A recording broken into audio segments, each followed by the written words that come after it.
Unfortunately for the Padres, the end is near. Backbreaker Saturday night, followed up by a 12-2 win on Sunday. They've played great baseball, 9-1 in their last 10 games. It will be too little, too late, unfortunately, for San Diego. And of course, the questions remain, and a lot of interesting comments and reaction coming out of the clubhouse on Sunday afternoon. So you're going to hear some of that coming up, including Manny Machado, John Schaefer, Jim Russell with you. It is the wrap-up show on a Sunday evening. Padres can be eliminated as early as Monday from postseason play here in the National League. We'll see if they can stave it off for another day or two or three or more. According to Fangraphs, the Padres' postseason chances are down to 0.1%.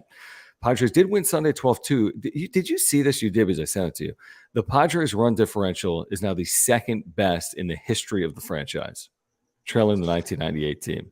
The second best in the history of the franchise, trailing only the 1998 team that made the World Series. All right, if you're here, subscribe, smash the like button, follow us on Twitter, at John Schaefer, at Jim Russell SC. Thank you for the supers. I know one already rolled in. We'll get to it momentarily. If you want to contribute and weigh in, see your comment on screen, control the direction of the conversation, get something off your mind. Super chats, always appreciated. Click the $ below the chat box. We really do appreciate those. If you're here on replay, thank you for the super thanks as well. And you can become a member by clicking join. You get emojis and badges. But 9-1 stretch for the Padres, who do lose another extra inning game on Saturday, essentially ending their season before bouncing back, Jim, to win today 12-2. Yeah. The run differential thing is going to be hilarious. It's going to be what is it? Hilariously frustrating how it will be talked about all off season.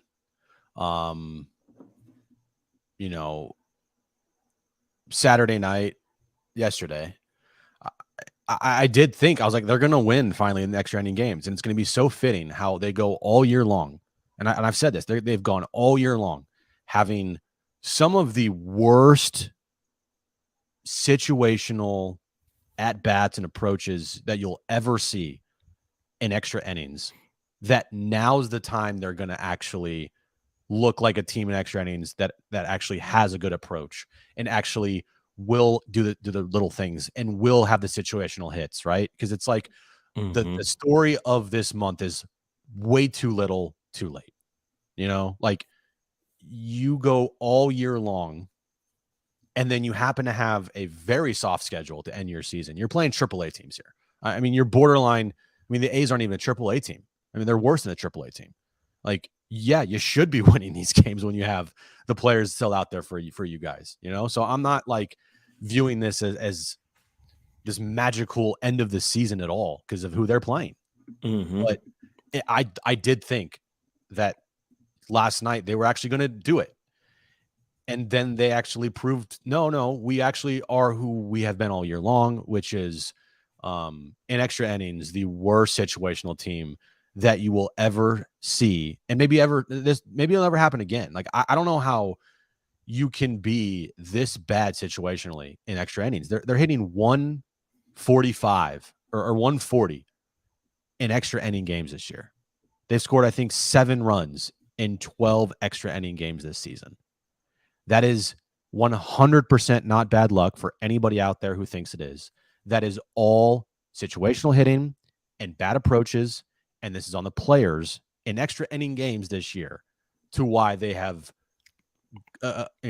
accumulated an 0-12 record, tied for the worst in the history of baseball. Okay. Yeah, I mean, I don't disagree with that. A couple of things. I have a lot more to talk about, but that's just my Saturday night opinion. There's a lot. There's my Saturday night opinion. Here's the thing. I mean, I agree with you. They've been awful situationally all year, not just extra innings. They're like the least clutch hitting team in baseball history. Yeah. I would say if you played this season 10,000 times, they probably would be 0-12 in extras like one time would be my guess. They'd still be really bad, but my guess would be they'd be 0-12 once if you played it 10,000 times. Here's the other thing, and I agree with you. The schedule's super soft, and I take nothing of what happens, no matter of who you play, into 2024. Like, I don't care if they're playing the Dodgers and beating the Dodgers every day. It doesn't impact 2024. I would just say this. Houston has played Kansas City 6 of their last 9 games. The Astros have played the Royals 6 of their last 9 games. They've lost 5 of them to the Royals. So it's not always the schedule And they can win the World Series. Why. What's that? And the Astros could win the World Series this year. Yeah, so it's like, I mean, my point is like, yeah, the Padres have beaten bad teams, but that's not like the reason why they're winning, because they've also lost to bad teams this year. I don't think the reason why they're winning is they're playing awful teams. No. There's awful teams littered up and down baseball, and the Pirates are beating the Reds, and the Pirates are beating the Cubs. So, I mean, I give the Padres a little bit of credit for the way they've performed here, but it's back to your initial point, which is they're playing well with pressure off. Mm-hmm. Not the opponent they're playing as much as they're playing with no concerns in the world. We finally had some concerns Saturday night. They got tight. Yeah, you finally had some pressure back on this team. They had to be perfect. Manny had a great Friday night. Mm-hmm. And all the talk was after that game, we can do this, right? Yep. We can do this. And you go 1 for 17 with runners in scoring position the very next day, and you lose in extra innings. Like, you can't tell me that this team crumbled under pressure this year, because they absolutely did. It's pretty pathetic to watch, to be honest with you, for the players that they had on this roster. But yeah, I mean, as much as Manny wants to continue to think that there's a chance, like, bro, it's over. It's done. You're 5 back with 6 to play. The anybody who is touting or anybody talking about potential chances are, I mean, completely clueless. I don't know what else to call it. And this is done. It's over with. Here's the path. It's done. I know the path. Everyone has to lose, and you have to win every game. Here's the path, just so people realize how done it is. Yeah. 6-0 plus 3 of the 4 have to occur that I'm about to say. Cubs got to go 0-6. That's 1 of the 4. Yeah. D-backs got to go 0-6. That's 2 of the 4. Marlins have to go 2-4 or worse. Could happen. Reds have to go 3-3 or worse. Well, so it's done. The Cubs and they're not going. I mean, it's over with. It's over with. Okay. I mean, mathematically, stop. It's over. There's a 1 in like 10,000. Manny, bro, it's over. It's done. Yeah, I mean, I understand. Like, listen, when you're asked questions, we'll hear from Manny here coming up. I mean, I don't think any player. It's probably not a good look if Manny's asked like, "Hey, have you moved on to 2024?" He's like, "Yeah, this is done." Well, so there's ways to say it without saying it, though. Like, there are ways to say that it's over without saying it's over, and Manny is incapable of saying it, for whatever reason. You know, if he thinks this is like a form of like, I don't know what he thinks why he's saying this. I mean, yes, and we'll hear from him in a second, because it is, to me personally, like jaw dropping how, and I think he understands. Like, I think he does get it, John. I just think that he is so poor with conveying it and like saying things that he knows. I don't know if that's what you're saying. I don't know if he he gets it. I know he does. He's not stupid. Okay. I just don't know if he understands how to like communicate well. You know what I mean? I just think he's combative. I just think he's very he's very hard-headed. He's a very hard-headed individual, and that's just how Manny's always been. Let's get to the first 2 supers, and then let's pull up this Manny Machado sound from Marty Caswell in the locker room, whatever the hell it's called, clubhouse. I was watching football today. All right, guys. Thank you if you're here. Subscribe, and thank you for the super chat. Smash the if you wouldn't mind hitting the $ below the chat box. We'll get to every single super chat here tonight. Smash the like button for us as well. All Padres today. Fernando Tatis Jr., he's going to win a Gold Glove. Padres, I mean, they had 18 hits, and I mean, it was a laugher today. It was a great run differential is the second best in the history of the franchise now. JD Gaucho, and 3rd best in the National League right now. JD Gaucho, thank you. He says that extra inning loss in game 2 is backbreaking. Yeah, that's basically what did you in for this final week. I think if you win yesterday, we can continue to entertain it, even though it still would be almost an impossibility. You could entertain it. But by losing yesterday, you can no longer entertain it. People would be entertaining it if they had a 10-game winning streak, would be my guess. But you're still 4 back with 6 to play. Wouldn't be easy, but better than 5 back.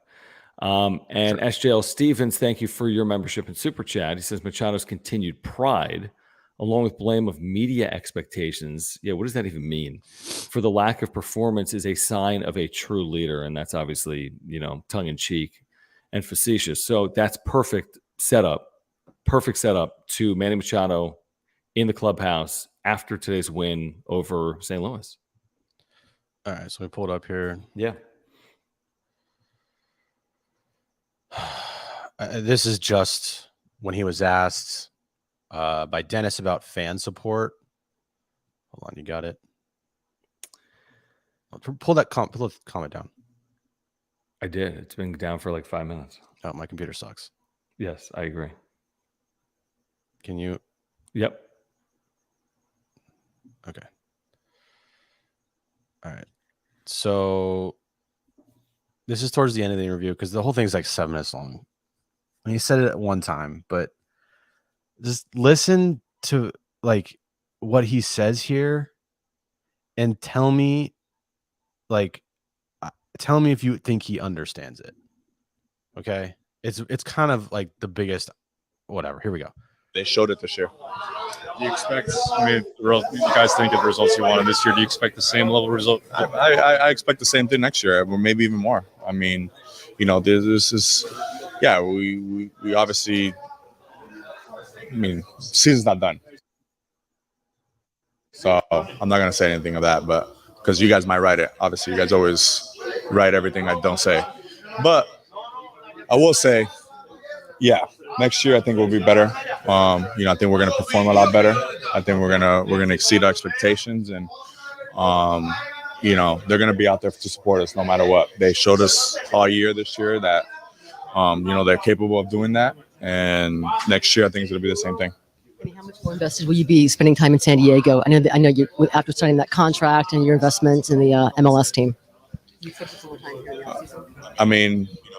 season's not over yet. We got to continue to play. 6 games left, and we got to try to play as a team to. Okay, my computer sucks. Hopefully really win next. We got one today. Can you pull it up? No, it's over. Who cares? We heard the whole thing. No, we didn't hear the part where he talks about the media and the expectations. When was that coming? It was before that. Can you just pull it up, dude? Just pull it up. And what do you mean before the clip that you started? No, seriously, before where you started? Yes, when Bryce asked him the question about Tatis and expectations, and then he goes on this whole diatribe about how like the expectations this year were put on by the media.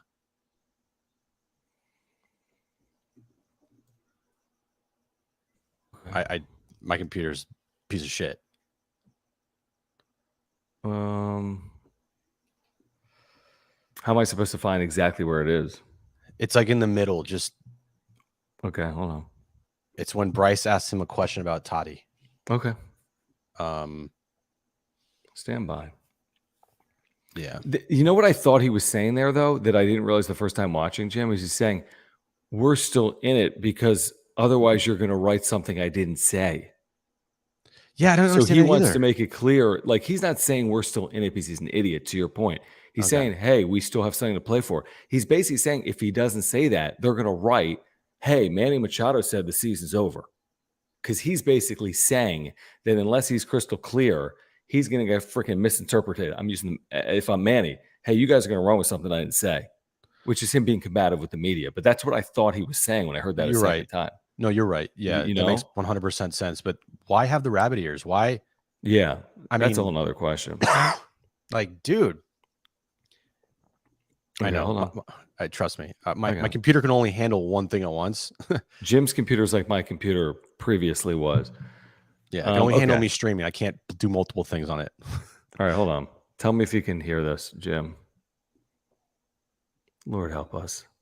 We're not exactly like freaking hog. I am kick pedals. I am. It's just That's about it. If you don't end up getting where you're trying to get to, it's not in your. What does this streak at the end of the season? What does this streak at the end of the season mean? The fact that you were able to kind of put together in this last month. We all knew all year what we're capable of, and obviously things didn't go as planned as you guys planned. But unfortunately, we know how good we are and what we're capable of, and we've shown it over the last week or so, and we've shown spurts of it throughout the year. We just couldn't really put it together, and I think we, for sure we definitely underperformed as a group. We didn't play to our best abilities, and as a group, we're better than that, and we know that. And deep down inside, we're going to continue to, grow as a team and continue to be better for next year. What's your perspective on the season Fernando had? A lot of question marks. He was coming off suspension, 2 surgeries, new position, how he handled it. I mean, we all know. Again, it goes back to you guys putting all these expectations on people and expectations on teams to do this and do that. At the end of the day, we all knew what he was going to do. He's Fernando Tatis Jr. He's been a beast his entire career. We knew what he was going to do this year, go out there and perform at the highest level and bring the energy every single day, and he did that. Learning a new position is not easy, but he's athletic. He's great. He's a great baseball player. He's a future Hall of Famer. And, we had no doubt that he was going to go out there and have a season that he's capable of having. So, can it be different? All right, so we're good, right? I couldn't hear some of that, but I've already watched it. He obviously is out of his mind when it comes to how combative he is with the media. That's the one thing that we all have to agree on. He's completely out of his mind with that stuff. Like, how can you see it any other way? I agree with you. I just think, And by the way, Mark, can we credit? That's Marty Caswell. Find her on YouTube. We'll link to it.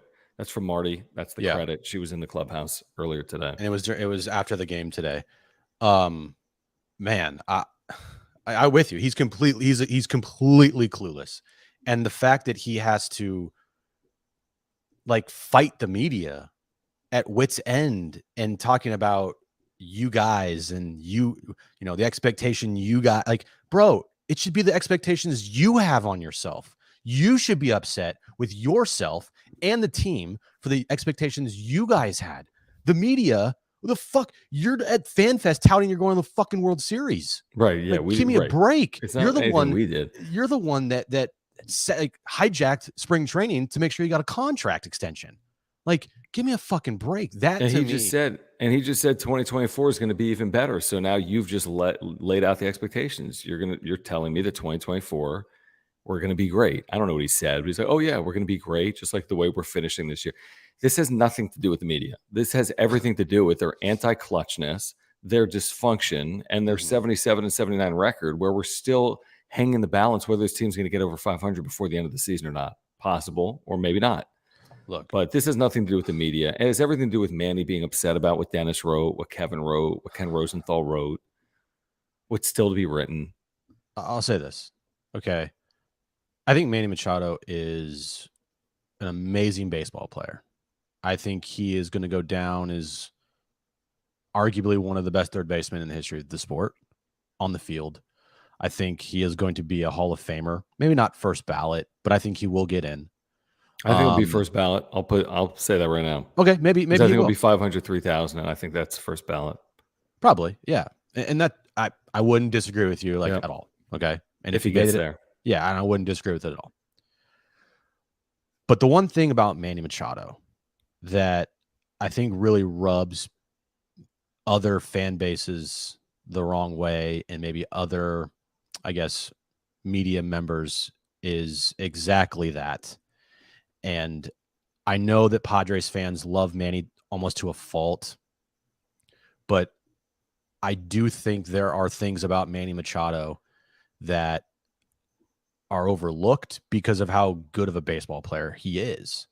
And I think the whole package of Manny is a very polarizing package that at times I don't know if he truly gets it, and I don't know if he truly understands what he is saying. And like you said, John, this whole me versus the media thing is kind of pathetic. If you're the leader of that team in the clubhouse, and don't give me this bullshit line about you have 26 leaders. Give me a fucking break. You're the leader, okay? When you do that, all right, the media is an extension of the fans. They go to the clubhouse, they get the stories, they bring it to light to the fan base. I know a lot of people in the fan base don't like what Kevin Acee said because it was talking bad, not bad, but just kind of bringing to light things about their favorite player. But just talking about Manny in general, the way that he speaks sometimes to the media, it kind of shows you what kind of leader he is, and it's not a great one at all. It's actually a really bad one. A couple things. I think two things can be true. You can be combative with the media and be a good leader, but that doesn't mean that Manny's a good leader.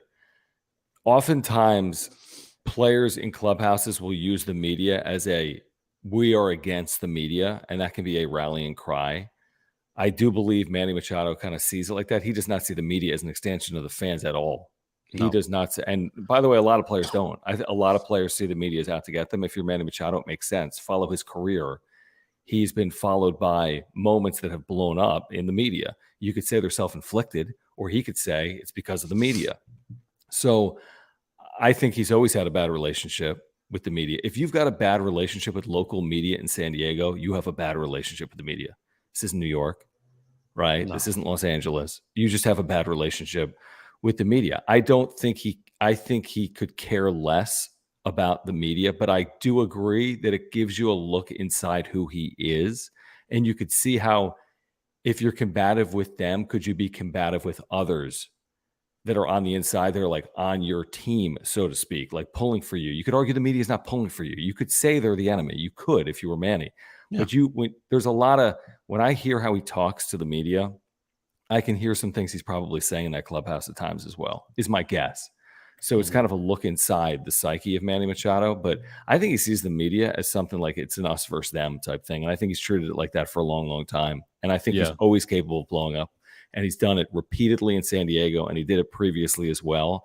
And I think it has less to do with the San Diego media and more to do with Manny Machado's untrusting, like whatever. I don't know what the word is. He's always had a bad relationship with the media, going back to when he was a very young player. I mean, look, Manny has really no room to talk this year. Like, he has nothing for this season to fall back on because he's had a horrible year. Okay, great. He had 30 home runs. It's been a bad year for Manny. Very bad year. And especially with the reports that come out, you know, it's not the time to like blame the media for the expectations for this season. You know, it's more or less time to maybe take accountability and own it and realize that, bro, even if you finish above 500 this year, this is the worst season as far as expectations goes, the most disappointing year in franchise history. You can't run away from that, bro. So this has less to do with his season and more to do with the team's performance. If this was his season, Jim, and they were 89 and 73, then who cares if he's had a down season? You know what I mean? Like, the fact that he's had this down season is more impactful because the team's been down. You could absolutely live with it. I really wouldn't even care that much. If Manny Machado had this identical season and they went 89 and 73, you'd be like, well, hopefully he's got a better postseason. But the fact that the team has been bad with the season he's produced makes it that much worse. But I feel like he's paid. Yeah, he's paid to produce individually, but he's paid to get this team to the postseason. You didn't bring him in here you didn't just sign him to a $350 million deal for him to get his numbers. You signed him to a $350 million deal to get this team to the postseason or play a larger role in doing that. And unfortunately, he's failed in both. Team's not going to the playoffs, and he's had a bad year. Let's get to a super. Hold on. Let's get to this from Richard. Richard, thank you. He says, San Diego had trouble playing to expectations. 22 Padres played with intensity, passion. LA had no answer. Result, 11 Dodgers shown the door. None of those qualities this year. Hype and swagger is not a substitute for culture. That's interesting. Pinatas and Polaroids. Hype and swagger is not a substitute for culture. Yeah, maybe not. Potentially. No. Yeah, you're right. Yeah, I think we all agree, you know, if you win and all that stuff is great and fun. When you lose, it becomes really annoying. It's pretty simple. Thank you, Richard, by the way. But yeah, I just look, and if anybody in the chat thinks that this is like too much hate against Manny Machado, I don't even consider it hate. Like, I'm just telling you, like, if you guys are okay with this, and you might be, That's fine. I personally think it's a bad look. I do. I just think when you are the face of this franchise, the leader of this team, the highest paid player, you know, you have to, you almost have to like elevate everything that you do because people are going to lead you. Like people are going to watch you and take after you. When you go around the clubhouse talking about this is eyewash, that is eyewash, that is eyewash, you're going to start. I mean, Tatis even mentioned it the other day about eyewash. Yeah, but we don't know who he's talking about. Well, do we? Manny's wearing the eyewash t-shirts in 2021. Right. I'm just talking about like the term used. Maybe I don't know. I'm not gonna say Manny was doing anything because I don't know. Well, where were you going? I mean, who you're saying Tatis is talking about? Who? No, I'm just saying that Manny's the leader of that clubhouse, and people follow him. No doubt. And so, if he thinks something's eyewash, maybe others will think it's eyewash because they're going to follow Manny's lead. Okay. And so that's what I'm talking about with Tatis. Okay. You know, and I don't know. But the fact that like there's been multiple times this year where, and it happened in 2021 too, where like what the look of Manny and talking to the media, and you're like, one, just answer the fucking questions, okay, and two, I mean, be better. Like, be better than this. You be better. You're the face of the franchise. Example. He's the face of the franchise, and that's why he's getting the blame like this throughout the month of September. Yeah, the team's been better in September, but we're getting this realization that the season isn't going where people wanted it to go. So he's the $350 million man. He's the one that wanted the money in spring training. He got his money. Mm-hmm. He hasn't been in the field in September because of injury. He hasn't produced to the level that he would have expected of himself. The team hasn't produced to the level that they expected of themselves. So it's going to come down to Manny. Nobody's going to be talking about Jake Cronenworth because it's not on Jake Cronenworth, and nobody's going to be talking about Trent Grisham. And by the way, we've been critical of Cronenworth and Grisham, but you're not going to put seasons on Grisham. You're not going to be critical of what Trent Grisham said after a September 12th game. Manny Machado's the face, folks. When it's good, he's getting credit. When it's bad, he's getting blame. It is as simple as that, and that's what he signed up for. That is what first ballot Hall of Famers that are making $700 million career in earnings have signed up for, especially when they fall flat on their face. Like JD Third's point here, thank you for the super, says Manny needs the media for Hall of Fame, not first ballot right now. I don't know about that. I mean, I really don't know if the media is going to hold it against Manny when they look at his numbers and hold him out of the Hall of Fame on the first ballot just to make a point. Maybe. I'm not putting it past the media. But, I don't know. It shouldn't be just because Manny's sometimes a dick to the media, Bonds was a historic dick to the media. Right. But, the steroids are going to be was a factor. Yeah, I think so. I think without the steroids even being a dick to the media, he'd be in. Yeah. In retrospect, you're right. If this team was winning, okay. Much less of an issue. Manny was still a dick to the media, like he's been a lot. No, people would almost look at it as like a rallying cry. Yeah, exactly. And I kind of don't like that, just because they're just doing.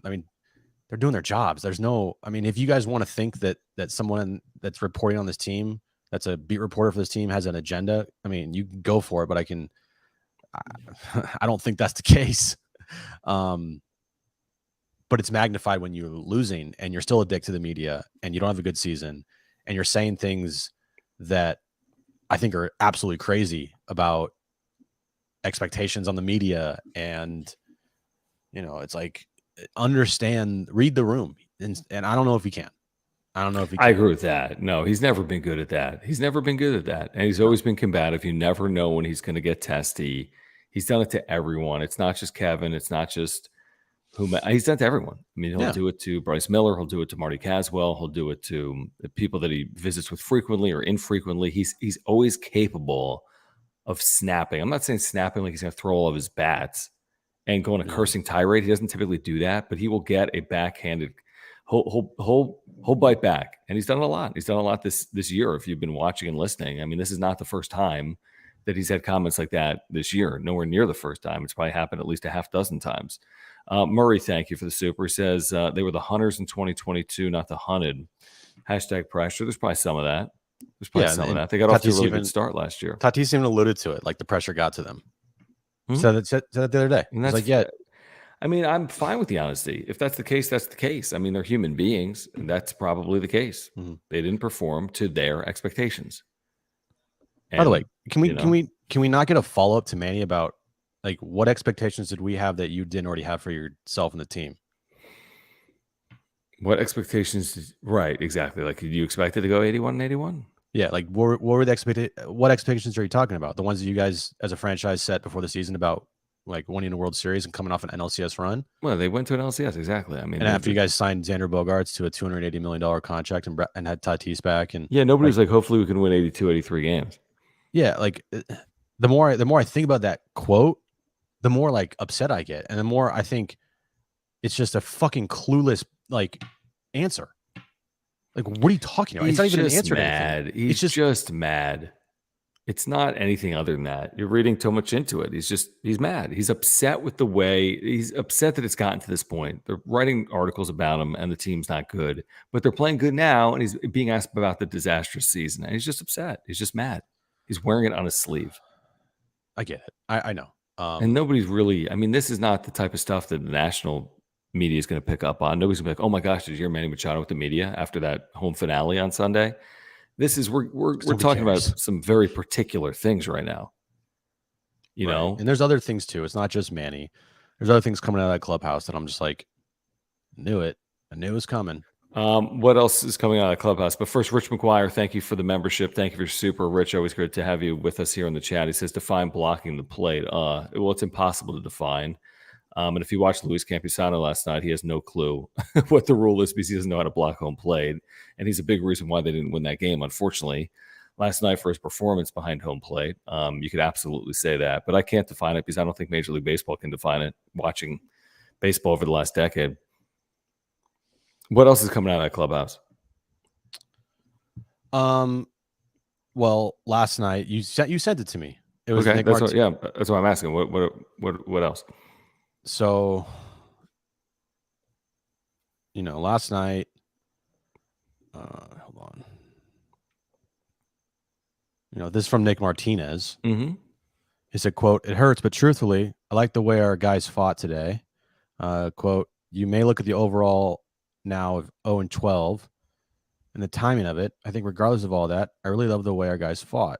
And even if worst case scenario, we fall short this year, if we can remember this feeling, remember these last 2 weeks of playing, I think we can be really dangerous next year. Well, I get what you're saying, but that's not how you want them to be like, hey, listen, this is just a complete failure. You know what I would like, John? I would like for them to be like, yeah, we had high expectations for this season and we failed miserably and it sucks and I hate it because of the fan support we got this year was at an all-time high. And when we get back next year, we're going to have to focus. We're going to have to be hungry and we're going to have to come into next season knowing that we need to be way better than we were this year in every facet of the game. And we can't allow this to happen again. I mean, is that so hard to say? I mean, I just, and then today from Juan Soto, after, beating the Cardinals 12-2 in a meaningless game and having a 9-1 stretch in your season that didn't mean anything, says, I will say it's good for us. Even if we don't make the playoffs, it's going to feel great because we found our path and it's going to be good for next year. We're going to try to start in the same spot and start hot next year. So I think it's really good for us. So what was the difference? So what about this year, Juan? I mean, you guys were the NL fucking CS last year. And you parlay that into the most disappointing season in franchise history. So it's good for you guys that you guys had the most disappointing year in franchise history and you happen to win a bunch of games at the end of your season versus shitty teams. And that's going to parlay you into a winning year next year, which you might not even be on the team. Right. It never works like that. It could or it could not. The and they're momentum not talk correlated. is the dumbest talk for It is. any sports team after a season ever. Because if momentum was a thing, this team would have gone to the World Series this year. Right. Because they're in the NLCS last year.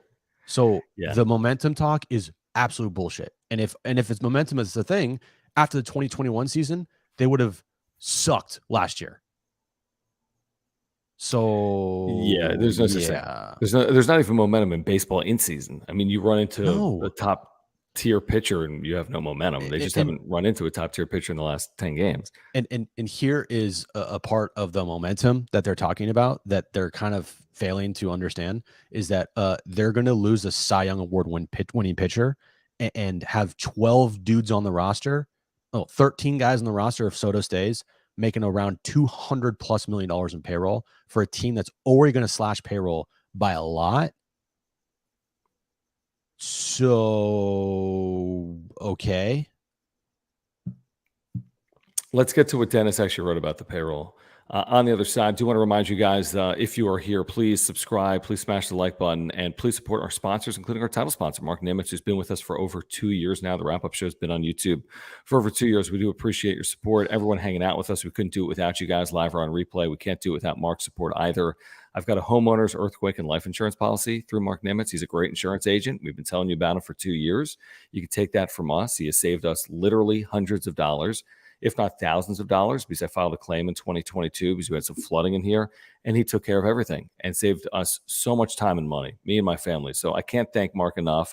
He's a great insurance agent. You can take that from us. He's got great service and communication. He's a lifelong San Diegan. He's a lifelong Padres fan. He's a big supporter of our work. So if you have any insurance needs, he can save you $750 or more. Just click the link in the description down below. You can get free quotes online. You can get free quotes by calling Mark. He'll talk to you about the Padres. He'll talk to you about saving on your insurance as well. Whatever your needs are, auto, home, renter's life. If it's a renewal, before you renew, call Mark. If you want information on a new policy, get in contact with our title sponsor, Mark Nimitz at Farmers Insurance. Yeah, all his information is above my head. mnimitz at farmersagent.com. When you reach out to him, let him know that John and Jim from the wrap-up show sent you. All right, so Dennis, today we'll get to these supers in a moment. Keep them coming. Thank you, guys. Appreciate your support. Guys. If you're here on replay, thank you for the super thanks. Jim, you tweeted this out, but he basically said this. There's been widespread speculation that Melvin, who's got a year left in his deal, will either voluntarily leave the organization or be fired after the season, as we've said for 8 weeks. Team officials have acknowledged that the Padres payroll, currently a franchise record $255 million, likely will be pared down in 2024. Now, he doesn't say to what extent. Is 255 going to 245 or is 255 going to 195? Well, that's a big difference. And then he went on to write about Juan Soto and the possibility that to free up payroll and give you flexibility, there's at least a scenario where Juan Soto could be moved this offseason. So that's really what's hanging over the organization. It's one thing to say, hey, listen, we do have the pieces if you brought this entire team back to win, but they're not bringing this entire team back. So how do they navigate the changes that are coming? Hader, Snell, and others potentially. Even though Hader and Snell have said they want to be back kind of along the way, the math just isn't going to add up for all these guys to come back. No, the first part of that is, and I've said it, like the number one question at the end of the season on October 1st, whenever that game against the White Sox ends on that Sunday, will be Melvin. What are you doing with Bob Melvin? The decision on Bob Melvin has to be made like fairly quickly. I would think 24 hours. Because you cannot go forward this offseason with him hanging in limbo, especially going into a next year on a one. I mean, I know Melvin would never do that. So like the whole walking away voluntarily thing is if Melvin does not get, a reassurance or whatever the case may be this offseason, then yeah, there's a real possibility that he could walk away. And I think I don't think he even needs that. He might walk away just because he's done with this. Like he is done with this franchise, with dealing with people in this organization and AJ Preller. Potentially. So like, I wouldn't put it past them either way. But that has to be the first question for everything. And then, yeah, the payroll, like it's a huge problem, guys. It is a huge problem because I think people don't understand that this run it back mentality that I've been hearing about, or whatever the case may be, just doesn't. It's not there. It's virtually impossible to have this team run it back. Just because they won't be back, you're saying, right? Because they're not going to be back.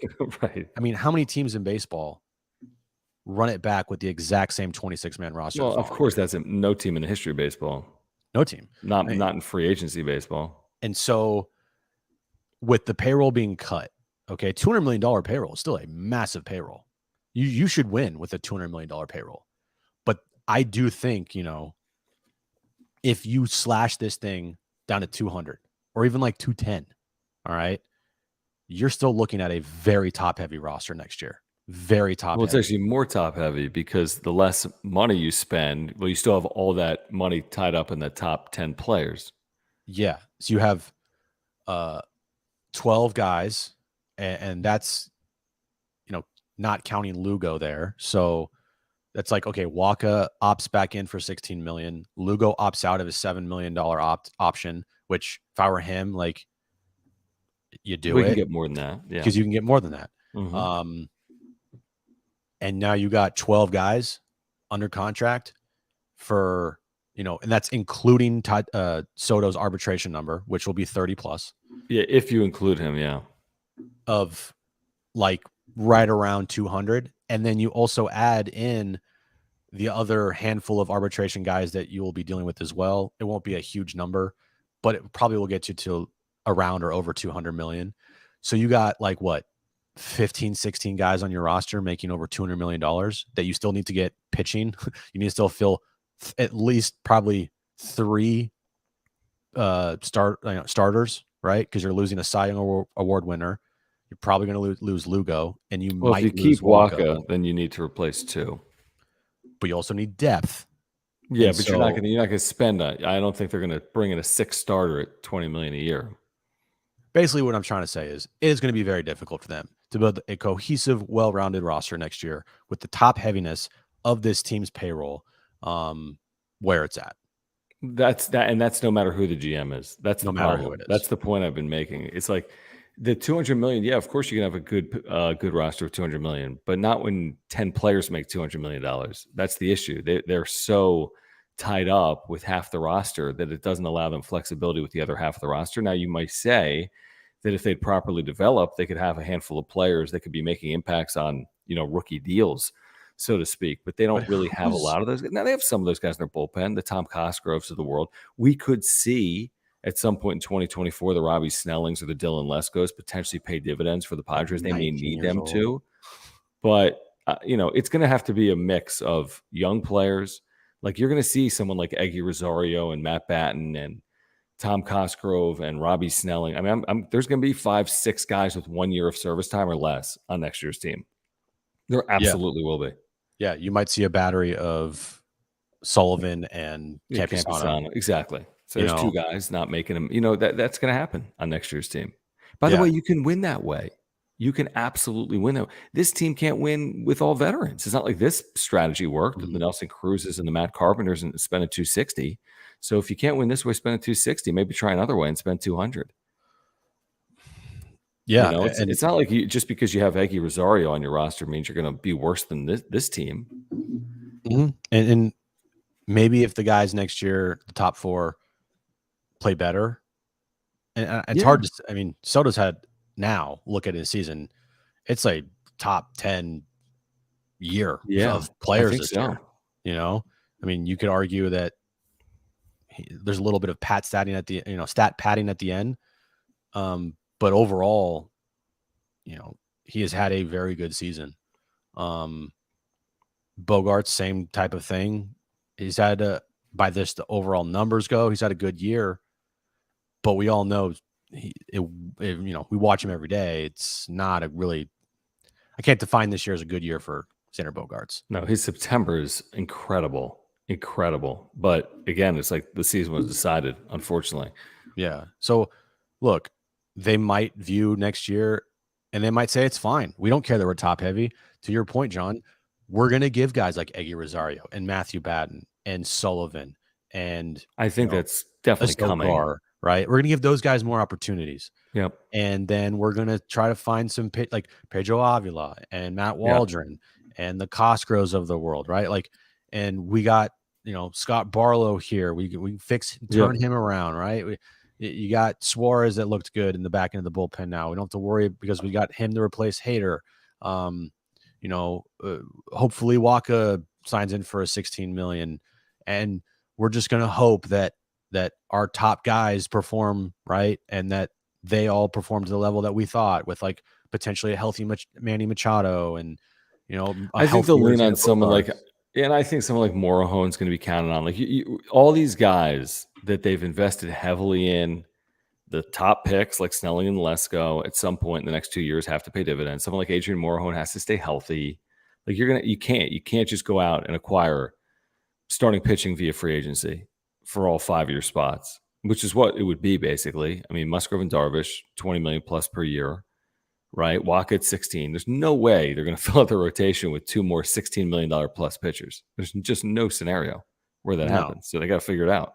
And it's a very shaky roster, if you ask me, because you got Yu Darvish is a year older. He's been hurt 2 of the last 3 seasons. He's ended 2 of the last 3 seasons on the IL.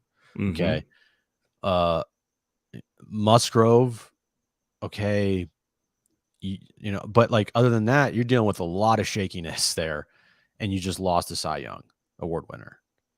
So like it's going to be a very interesting offseason, I can tell you. Oh, yeah. They got to make real change. I mean, there's going to be a real change. There's going to be a couple surprising things. I'd be surprised on Soto, but not, it wouldn't be the most shocking thing in the history of the world if they move Juan Soto. I wouldn't do it. But then again, it's not my payroll to have to navigate either. Tom, thank you for the super chat. Guys, if you're here, subscribe.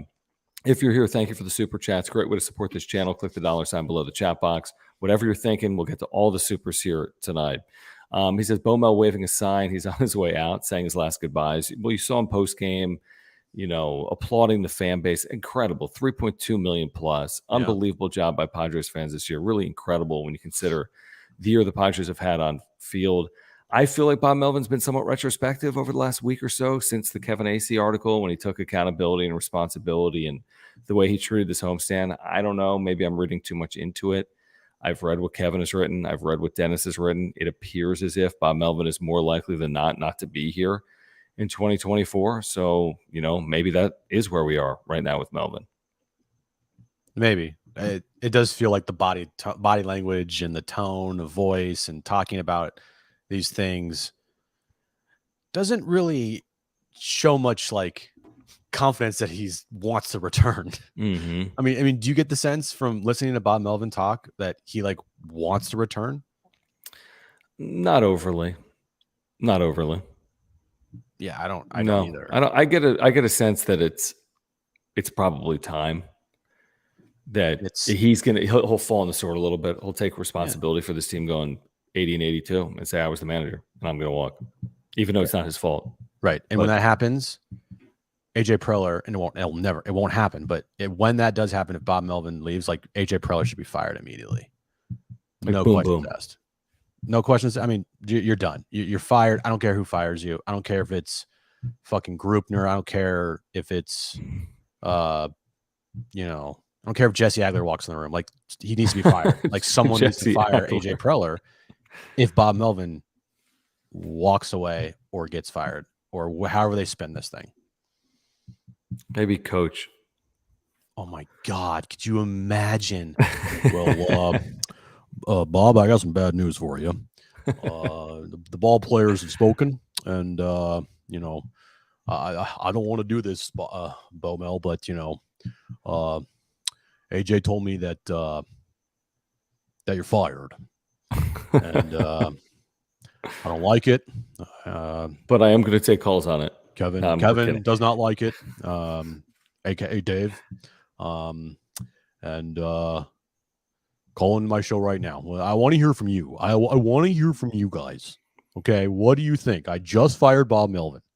What do you want to happen next? We saw Coach Friday night. Good dude. Fucking love Ashley, thank you for the super. Ashley says too many stars and older guys this year. Cruz, Carpenter, Choi. That's kind of funny. Who did it? Choi. What is he doing? Need more is youth this year. And I don't think so. Need more youth and quote unquote others next year. Look at how they have played the last couple of weeks, and also look at the Dodgers this year. Yeah, there's something to be said for that. I mean, look at that. That's a great point. I mean, Dodgers went internal through their system, obviously different systems. They didn't go out and spend heavily in the offseason. Yeah, they're going to go about, I know this. I'm not saying it's going to work. They're going to go about it a different way. And they're not going to go about it the same way with the Cruzes and the Carpenters and all the veteran acquisitions. They're not going to have the money to do that. So they're going to have to try another way. And I think it's going to be with a mix of young and old, the old being the 180 million returning and the young being the other 20 million or so. I like the idea of Choi, but the player, it's not good. I mean, no hits. He just hasn't done anything. Yeah. Yeah. You know, I like the idea of him, but he hasn't done anything. Nothing. Like less than nothing. Like nothing. Like completely. Like I have as many hits as G-Man Choi this year with the Padres. Like that's like I think factually accurate, unless he's had a hit over the last like 12 hours. Well, I didn't really watch today's game. Yeah, nor did I.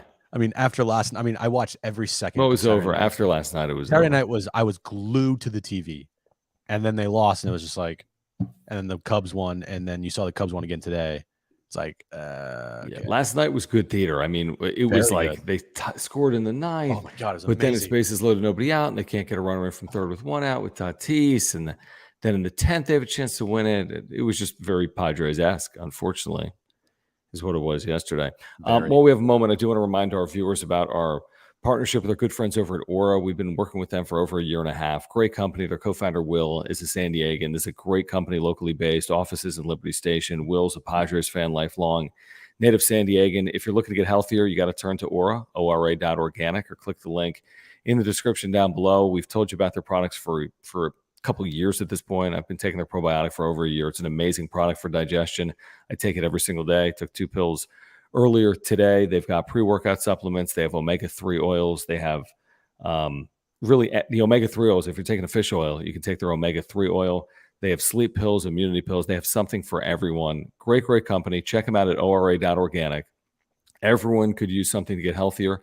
So if you're looking for a plant-based nutritional product, all these are plant-based. Go to ora.organic or click that link in the description down below. And Will, thank you for your longtime support of the channel. Yep, Will, thank you. Go to Aura right now, www.ora.organic. If you want to live a healthy lifestyle, start taking some supplements, but don't know where to start, Aura is the best place for you. It's all organic, plant-based, cleanest on the market. They have protein powder for after workouts. They have pre-workouts, pre-workout powders for before workouts. Go there right now, pick up some stuff, and you'll thank us later. The thing that's really interesting to me is, I mean, it's not interesting like, are they going to make the postseason? But we're doing this every night, so I'll be watching. Is can they finish well down the stretch? I mean, can they win a series in San Francisco against a team that's still alive, like the Padres? Can tied for third place, John. This is where they are right now. Is a massive series coming up because winner of the series is going to be in third place. Winner of the series will be in third place. Like this is for third place. The Padres have been in fourth place almost all year long. Massive series coming up. You can't tell me that this series doesn't mean anything. Well, what means something to some is, although I don't know why, is can they win 82 games? If you're not first, you're last. I don't want to give a shit about third place finishes. What's the record? 78 and 79. 77 and 79. Yeah, 77. So to get to over 500, they got to go 5-1. To get to 500, they need to go 4-2. That's the math. We'll see. They probably will because I take my chances on 4-2. I mean, you're facing and the White Sox are like, dude. It's amazing to me how many shitty teams they played in the last 2 weeks or last week. Like 3 of the worst teams in all of baseball, and then you follow it up with the White Sox at the end of your season. Like, oh my god. I mean, it's if just they the way just it worked out, really, because every team plays every team. Like, imagine if they just played 500 baseball until the start of September. Imagine if they started with these 15 games, and what if they started 13-2? Well, these teams weren't that bad. I mean, maybe they were that well, bad. They were this bad. We just didn't know it. I mean, the A's were this bad all year long. Yeah, they were. I see Adams in the chat. Why, What's up, Adam? He's not. He's like called Manny out a couple more times. I've called him out as many times as I possibly can. Like, by the way, is it somewhat interesting to you? And I get it. The elbow. You sit in the home finale. Like, and then he was asked post game. We played a portion of it. I don't know if we played the part where he was asked about it. Like, hey, how's your elbow? He's like, exact same as it was 2 days ago. So I'm just a little surprised. Like, you're going to sit in the home finale. Why not just sit tomorrow in San Francisco as opposed to sit in the home finale? Did he even get in the bat today? I don't believe so. Did he? Why would he in a 12-2 game? He shouldn't. If he's not starting, he should not get in the bat in this game. And he did not. You can't get in a bat in a 12-2 game if you don't start. Or you shouldn't. So, yeah, the Manny stuff, it's like if you're not playing, this goes back to our point from 2 weeks ago. If you're not playing, then why are you not shut down? Mm-hmm. Because of this false hope that I was selling facetiously for a week that you got a 1% chance of getting in. 1%? What's more likely? The 99%. You're going to go waste 3 weeks of recovery for the 1%? Mm-hmm. Doesn't make any sense. I mean, listen, he's helped the team. He had a massive night whenever it was. He's had some massive moments here over the last 2 or 3 days, but it's like, you got a 1% chance of getting in. Why? Like, shut it down. It's time to think about 2024. 2023 is over. It's a nice run. Although not really. Not even close. You know? Actually, it's the opposite of a nice run. But I mean, at this point, it doesn't matter. I mean, it's not like, hey, go get the surgery Monday. I mean, who cares? Now there's a week left. I guess who cares? Yeah, it's very frustrating. There's a lot of questions with this team. I think the step back that they took was a fairly big one.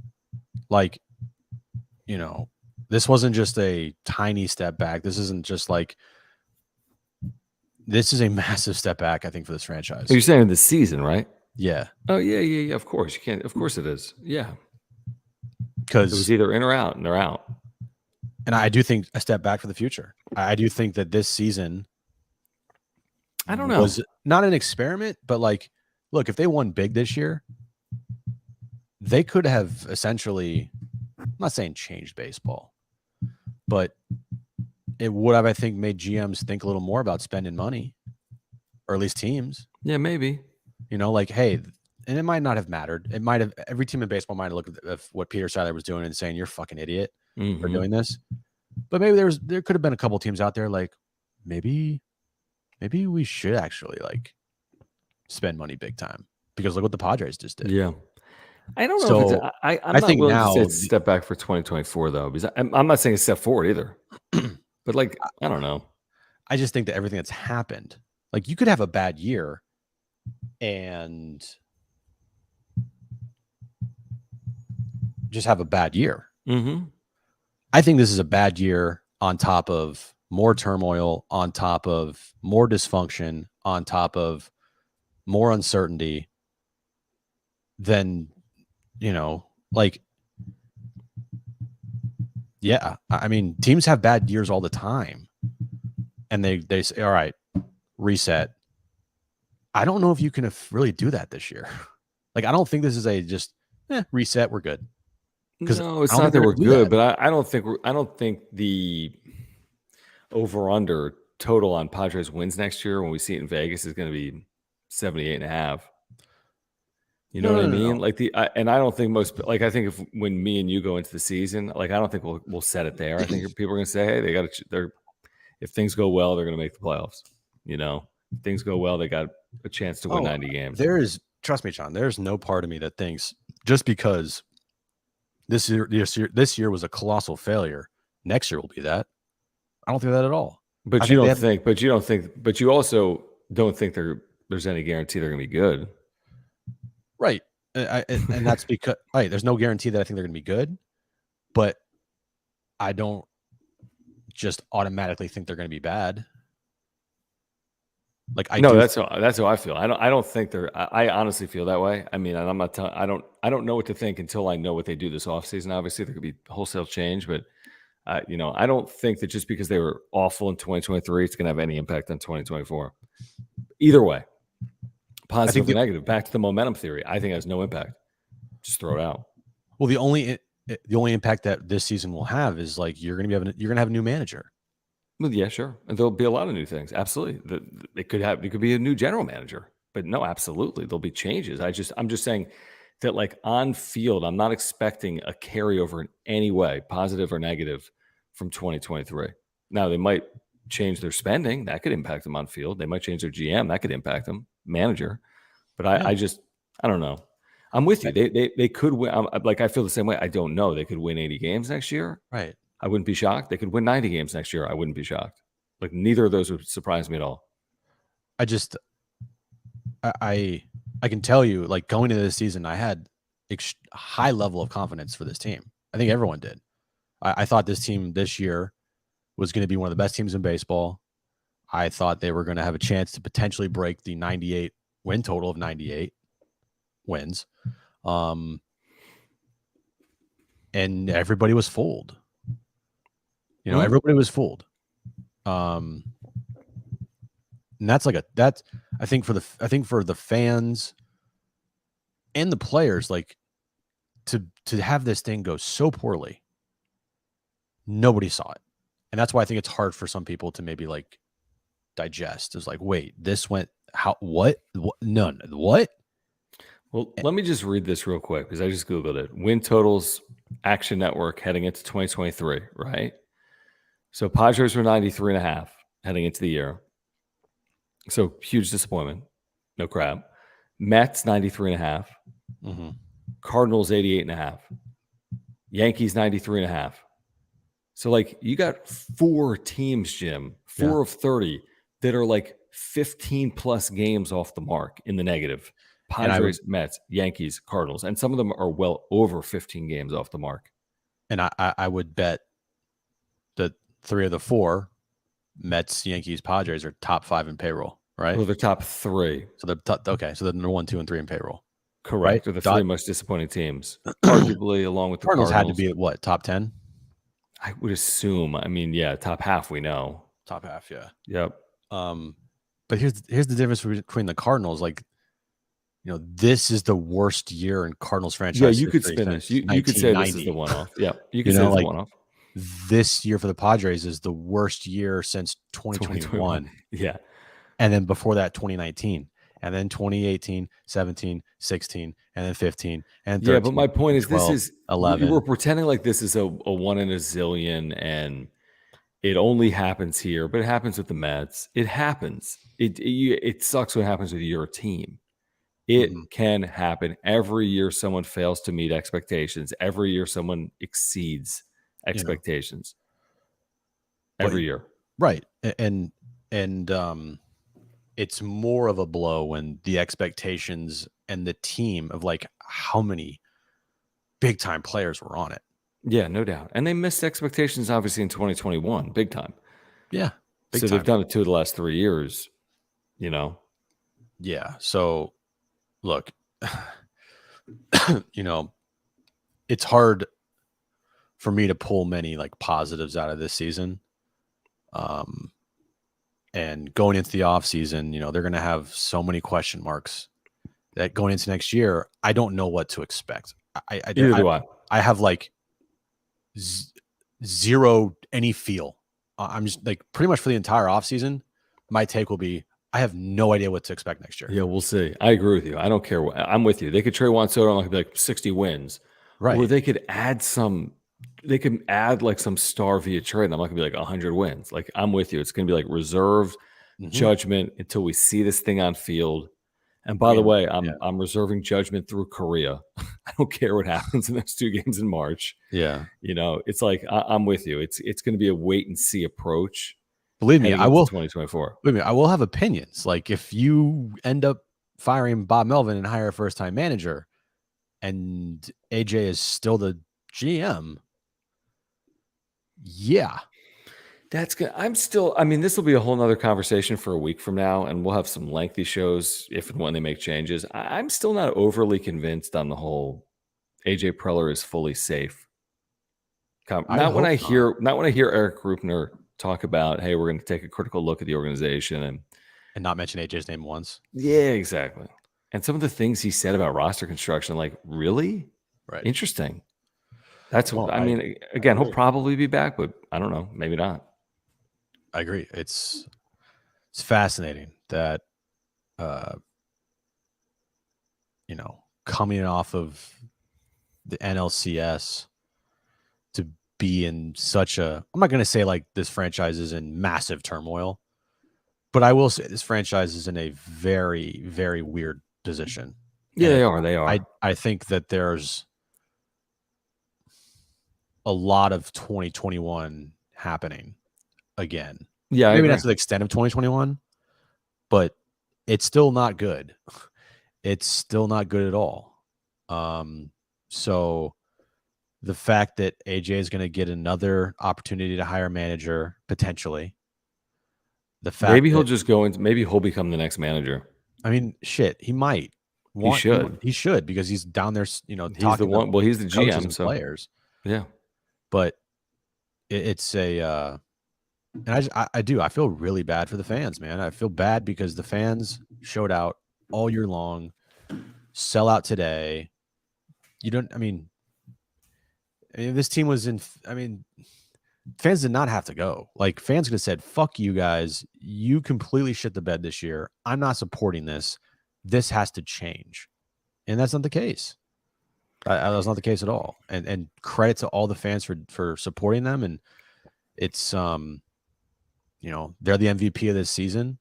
I'm not trying to say this. Like, I wish they weren't the MVP of the season, because if they weren't, then actually the team might have been good. You know what I mean? Like, I wish that other players, like, oh, this player helped them, and this player, they moved they're in the postseason, and this guy's a big reason why. Like, it's not. The fans are the only constant good thing of this season. That's it. Yeah, and it's going to be a slower.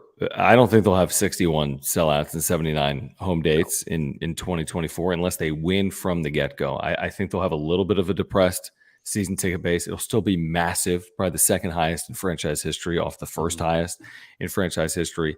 And I still think they're going to draw close to 3 million fans regardless. From 3.2, maybe they'll take a little step back. If they can win, they can do it again, but they have to win. There's no 79 and 83 back-to-back year, 3.223 million draw in 2024. No chance in hell. So it's time to win in 2024. I don't know how much money they lost doing this, but we heard from people that they were losing money regardless of what they drew this year. And we're hearing now that they're paring down this payroll in 2024. So 3.2 million is not enough to save the payroll. Dude, Dennis on Darren on Friday said it's like one of the worst kept secrets. And it's a huge, like, it's a very loud rumor that the Padres are bleeding money, and that, like, Seiler's selling off parts of this team. You have other minority owners pissed off because of how much money this franchise is losing this year. Right. So they're not getting the return, or not even a return, but losing money. The sellouts are great, but that's not helping make this team money. Well, it's helping, but if you spend 255, but you can't bring in more than 2, then that's minus 55. I'm making it up. I don't know what the hell 3.2 million is worth. I have no clue. I don't know what their TV revenue is moving forward. I have no clue. I know. That's the one thing I'm waiting for is, like, it's just how much you make and how much you spend. Are we going to have to spend $200, $199 next year to watch the Padres games on TV? How much did we spend this year? 20 a month. It was like, I think $70 for the whole season. Yeah, something like it was 20 a month. But you get my point is, like, is it going to go up? What are these prices going to be like? Because they're already jacking up the prices for members next year. Well, there's no way you can replicate the TV money unless you're on TV. I mean, you can't get 60 million of TV money by selling Padres packages for $100. It doesn't work like that. No, and remember when, like, the first week of the new Padres TV deal, they came out with numbers, and the numbers were basically the same as Bally. So there was no spike. It wasn't. I thought it was impressive that they stayed the same. You were asking people to buy the package, weren't you? Well, also, if you had, I think, Cox or whatever, you could watch the games for free on Channel 4. Right.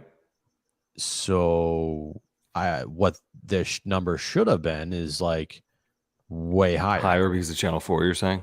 And because they touted it as, like, Right. We're reaching all these unprecedented, additional viewers. right? Unprecedented amount of viewership because of the access now given to the entire San Diego region Yeah. for Padres baseball, and it was the exact same number as Bally's. Like Right. that's not good. Now, I'm not saying it's on the. No, don't get me wrong. Like it was still a big number for Bally's. It was like 50K or something. Basically, was the average viewership at the time Yeah, per game. Like 50 or 50,000 households, maybe. 50,000 for a city of 4 million. Well, not a city, but a region. No, right? yeah, exactly. I don't know. And I don't know if it was households or individuals or what it was. Still, I think they might have overshot what they thought they were going to get. Maybe. And they were guaranteed the revenue this year for Major League Baseball. They're not guaranteed it next year. So they got to go find that TV revenue. I don't even know how that's possible. I don't know enough about it.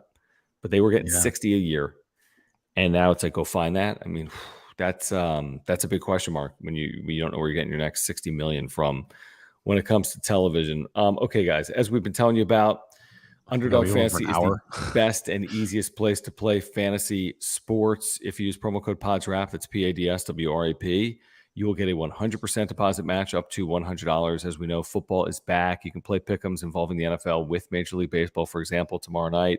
We've got some Monday Night Football games going on. There's 2, actually. So if you go higher than a passing touchdown and a half for Jalen Hurts, you can then pair that with, let's say, Fernando Tatis Jr. with higher than 8 fantasy points tomorrow night for the Padres. If you go 2 for 2 in that pick'em, your $20 wager pays $60. If you use promo code PODSWRAP, you'll get a 100% deposit match up to $100. They also have drafts going on right now for football and baseball. It's the best and easiest place to play when it comes to drafts because you can auto draft or do it yourself. And from there, they take care of everything. No waivers, no trades. They do it all after the draft. So again, check it out. UnderdogFantasy.com, the best and easiest place to play fantasy sports. Use promo code PODSWRAP, PADSWRAP. You will get a 100% deposit match up to $100. And very good point here. Tatis Webb is, not exactly easy tomorrow night for the Padres. We'll see how they look. Is Snell going to pitch tomorrow? I believe so. Yeah. Even with nothing. Well, I mean, he's already locked the Cy Young up.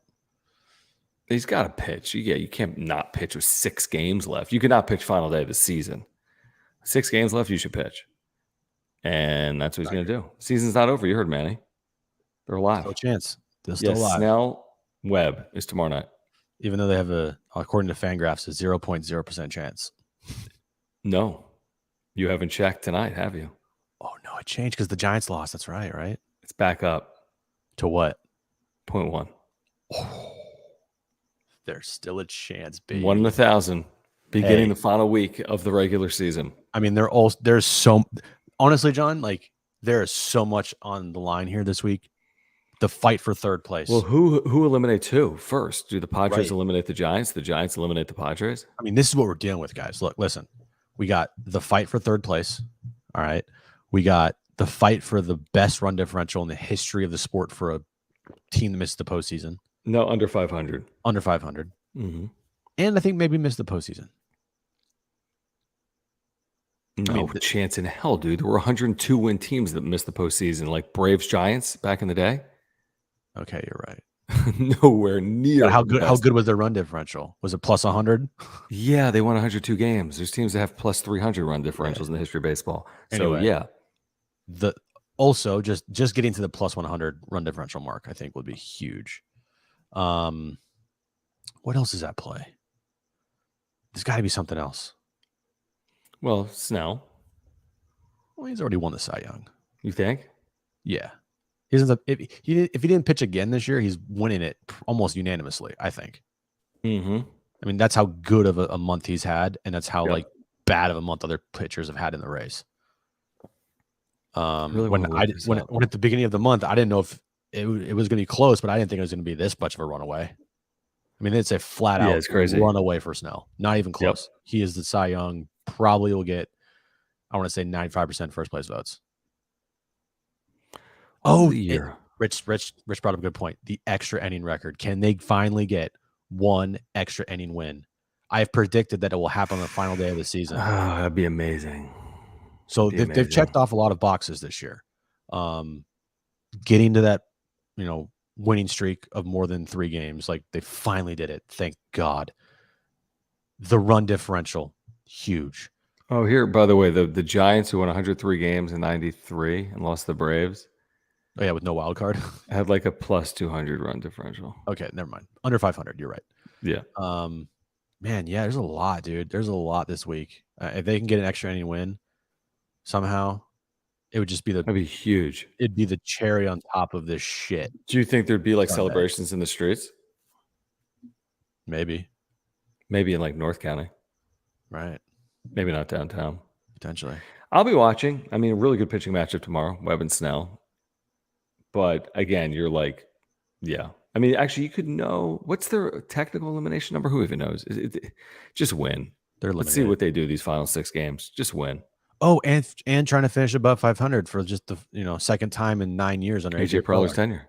Yeah, it's a week to save AJ Preller's job, is what it is. You go 6-0, 15-1 to finish, and AJ Preller gets an extension off this. Maybe Bob Melvin too. I mean, imagine they go 6-0 down the stretch. All right, you win like 2 extra inning games, and you boast your run differential to like 115 or 120. You think they're gonna go plus 30 here in these final 6 games? You go big time. Okay, just go big. Just pile on. Just bring in Hader with like a 13-run lead to make sure it stays 13. Like, make sure you do not give up when you're up 10-0, because they're going to probably be up 10-0 in one of these games. You cannot allow the other team to score any runs. You have to keep the plus 10 there. By the way, as bad as this is, this 1-1,000, oh, it's over. Someone just put in the chat, it's a good point. The Cubs do not play tomorrow, and the elimination number is 2, which means the Padres will not be eliminated tomorrow, win or lose. Thank God. Padres will not be eliminated tomorrow. We will live to see at least a Tuesday with the Padres mathematically alive to reach the postseason here in 2023. All right, join us tomorrow. San Diego Sports 760, 3 to 6 p.m. Then join us tomorrow night. Blake Snell on the mound trying to secure that 2023 Cy Young in the National League in San Francisco. Padres trying to stay hot. They're 9-1, by the way, in their last 10 games. Subscribe, guys, please. Year-round Padres content in season and out of season. Smash the like button for us. Follow us on Twitter at John Schaefer, at Jim Russell SD. Thank you for the super thanks. If you're here on replay, we really do appreciate those. Greatly appreciated. Oh, look at this that just rolled in. Wow. On our way out. Now, okay, first of all, this is very generous. One of the most generous supers of the season. Thanks, Miss Do It From All. Miss Do It All. So let's talk about this for a handful of minutes, because this is extremely generous. Can we get some clap emojis in the chat for Miss Do It All? Thank you, Miss Do It I All. like the pink super, by the way. Okay, this is very generous and kind. Is that a goat, by the way? I can't tell in the pink. I'd What is say. That's like a flower, John. It's like bouquet of flowers. No. What's the emoji after? Oh, it's a goat emoji. Okay, Manny's the goat with fans. Tatis is only nice to kids when there's a camera around. Manny plays injured, carried us with one leg last year, and so nice to kids without a camera around. I've seen so many times. A shame he is not the same with media. Love you, John and Jim. I really like this comment. I really like this comment because, first of all, we only know so much. And of course, what you see most often is Manny Machado playing and Manny Machado with the media. I mean, this is what you see. This is what's blasted to the masses. I'm not there sitting in the second row watching what Manny Machado does in terms of signing autographs before games or after games. I think it's interesting.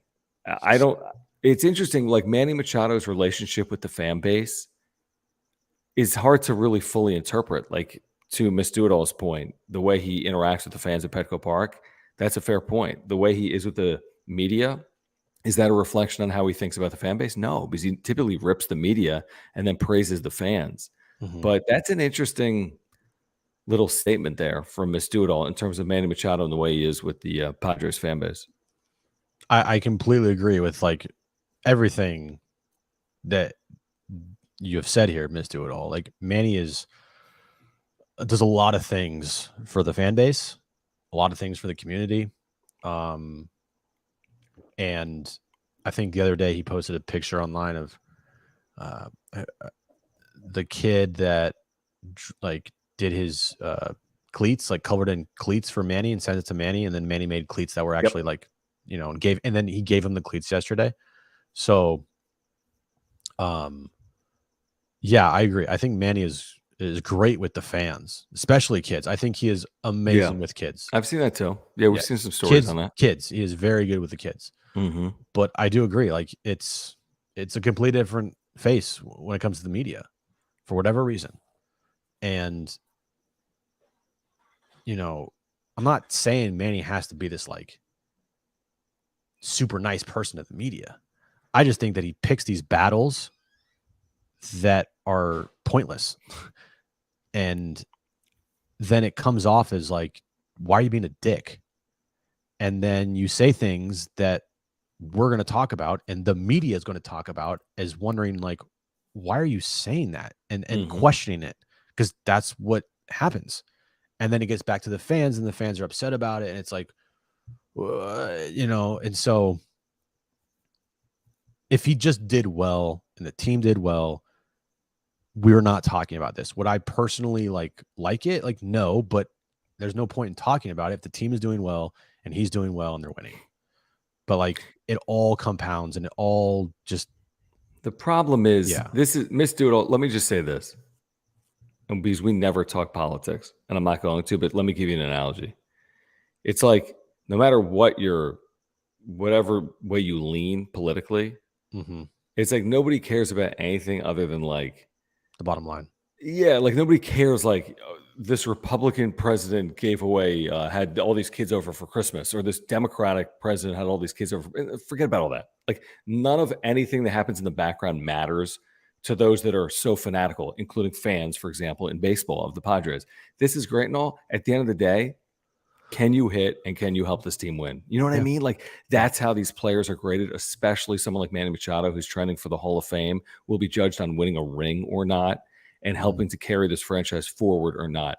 This is all great. And I'm glad to hear it, to be honest. I do think there's some benefits in it, but 99.99% of what people care about professional athletes is like the finished product, right? It's a brutal industry based on winning and losing. And there are people that are hypercritical, as they should be, based on performance.